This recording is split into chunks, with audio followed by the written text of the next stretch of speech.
नमस्कार दोस्तों।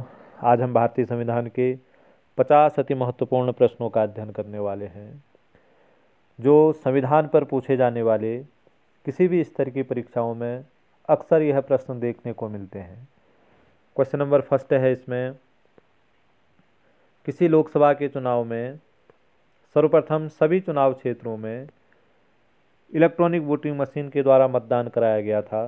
तो इसका सही आंसर आएगा 14वीं लोकसभा में सभी मतदान क्षेत्रों में, सभी चुनाव क्षेत्रों में इलेक्ट्रॉनिक वोटिंग मशीन ईवीएम के द्वारा जो है चुनाव संपन्न कराया गया था। राज्यसभा की सदस्यता हेतु न्यूनतम उम्र सीमा क्या है?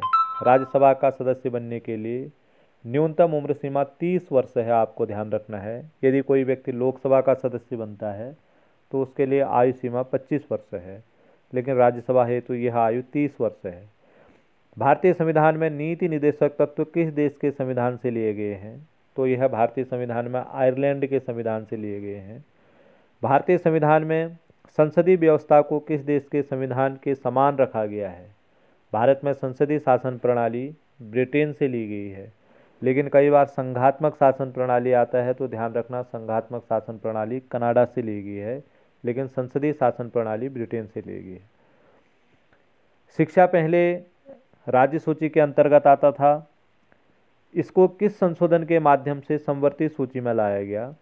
तो 42वें संवैधानिक संशोधन 1976 द्वारा शिक्षा को समवर्ती सूची में जोड़ा गया है।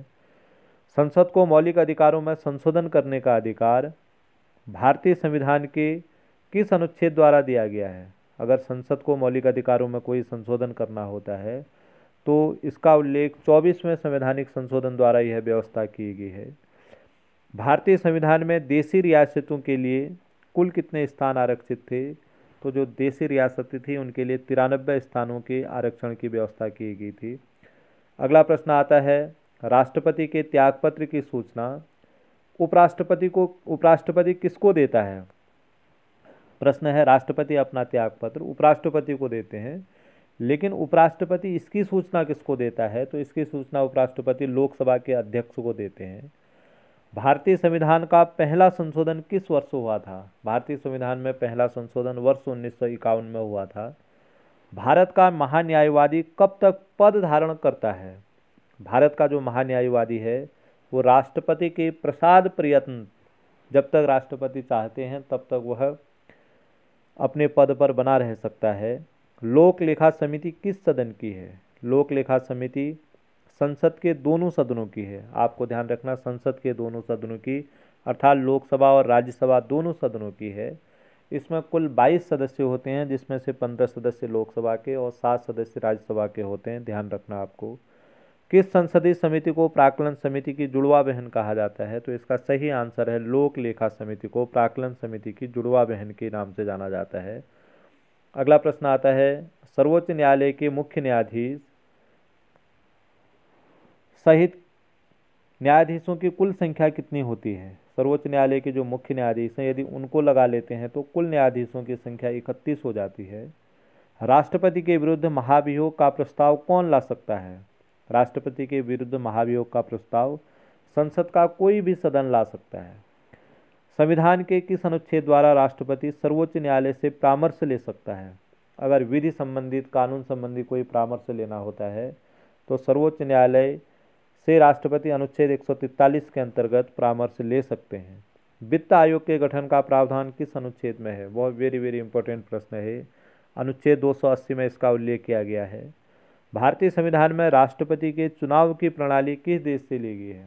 जो राष्ट्रपति के चुनाव की प्रणाली है यह प्रणाली जो है आयरलैंड से ली गई है, लेकिन राष्ट्रपति का पद अमेरिका से लिया गया है। अंतर है दोनों में, ध्यान रखना। भारतीय संविधान के अंतर्गत कल्याणकारी राज्य की अवधारणा निम्न में से किस अनुच्छेद में वर्णित है? तो भारतीय संविधान में जो कल्याणकारी राज्य की अवधारणा है वो अनुच्छेद 39 में वर्णित की गई है। अगला प्रश्न, संविधान के किस राष्ट्रपति ने पूर्व में लोकसभा अध्यक्ष का पद संभाला था? तो जो नीलम संजीव रेड्डी हैं ये पहले लोकसभा के अध्यक्ष भी रहे थे, तो इसका सही आंसर है नीलम संजीव रेड्डी। प्रथम लोक अदालत कहाँ आयोजित की गई थी? प्रथम लोक अदालत गुजरात में आयोजित की गई थी। भारतीय संविधान के अंतर्गत न्यायिक पुनरावलोकन की शक्ति किसको प्राप्त है? न्यायिक पुनर्विलोकन की शक्ति भारत में उच्चतम तथा उच्च न्यायालय दोनों को प्राप्त है। शिक्षा का अधिकार अधिनियम भारतीय संविधान के किस अनुच्छेद में है? शिक्षा का अधिकार अधिनियम भारतीय संविधान के अनुच्छेद 21 क के अंतर्गत उल्लेख किया गया है।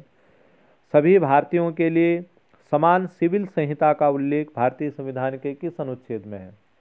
तो इसका सही आंसर है अनुच्छेद 44, बराबर एक जैसे अंक है, ध्यान रखना, याद रखने के लिए। समान सिविल संहिता अनुच्छेद 44। अगला प्रश्न आता है, राष्ट्रपति संविधान के किस अनुच्छेद के अंतर्गत लोकसभा को भंग कर सकते हैं? राष्ट्रपति संविधान के किस अनुच्छेद के तहत लोकसभा को भंग कर सकते हैं? तो इसका सही आंसर है अनुच्छेद 85। राज्य सूची के किसी विषय पर संसद कितनी अवधि के लिए कानून बना सकती है? तो इसका सही आंसर है 1 वर्ष के लिए कानून बना सकते हैं। पंचायत के चुनाव के लिए निर्णय किसके द्वारा किया जाता है? जो पंचायतों के नियमित चुनाव कराने के निर्णय जो है राज्य सरकार के द्वारा लिए जाते हैं। राज्यसभा के सदस्य चुने जाते हैं। राज्यसभा के सदस्य 6 वर्ष के लिए चुने जाते हैं। राज्यसभा एक स्थायी सदन है, लेकिन इसके सदस्य 6 वर्ष के लिए चुने जाते हैं। संविधान में समाजवादी, पंथनिरपेक्ष और धर्मनिरपेक्ष शब्द किस संवैधानिक संशोधन द्वारा जोड़े गए थे? तो ये 42वें संवैधानिक संशोधन 1976 द्वारा जोड़े गए थे। 42वें संवैधानिक संशोधन 1976 को मिनी संविधान भी कहा जाता है, ये आपको ध्यान रखना है। संविधान के ढांचे में परिवर्तन नहीं किया जा सकता है, यह फैसला सर्वोच्च न्यायालय ने किस वाद में दिया था? बहुत इंपॉर्टेंट प्रश्न है, यह केशवानंद भारती वाद में दिया था। न्यायिक पुनरावलोकन की प्रेरणा संविधान में किस देश के संविधान से ली गई है? भारत में जो न्यायिक पुनर्विलोकन की प्रेरणा है यह अमेरिका के संविधान से ली गई है। संसद के संयुक्त अधिवेशन की अध्यक्षता यदि लोकसभा अध्यक्ष अनुपस्थित हो तो कौन करता है? संसद के संयुक्त अधिवेशन को राष्ट्रपति बुलाते हैं, उसकी अध्यक्षता लोकसभा अध्यक्ष करते हैं, लेकिन लोकसभा अध्यक्ष न हो तो लोकसभा के उपाध्यक्ष संसद के संयुक्त अधिवेशन की अध्यक्षता करेंगे। मत देने की आयु 21 से घटाकर 18 वर्ष किस संवैधानिक संशोधन के द्वारा की गई थी? तो 61वें संवैधानिक संशोधन 1989 द्वारा 21 से घटाकर 18 वर्ष मत देने की आयु की गई थी। भारतीय संसद के एक सदन की गणपूर्ति के लिए सदस्यों का होना आवश्यक है, तो 1/10 सदस्य। अक्सर ये प्रश्न पूछा जाता है। संविधान सभा की प्रथम बैठक 9 दिसंबर 1946। भारतीय संविधान का सबसे बड़ा एकाकी स्रोत है भारत शासन अधिनियम 1935, गवर्नमेंट ऑफ इंडिया एक्ट 1935। बहुत इंपॉर्टेंट प्रश्न है। संविधान के किस अनुच्छेद के अंतर्गत भारत का राष्ट्रपति संघीय मंत्रिपरिषद की सलाह मानने के लिए बाध्य है? तो जो राष्ट्रपति हैं अनुच्छेद 78, इसका सही आंसर है अनुच्छेद 78।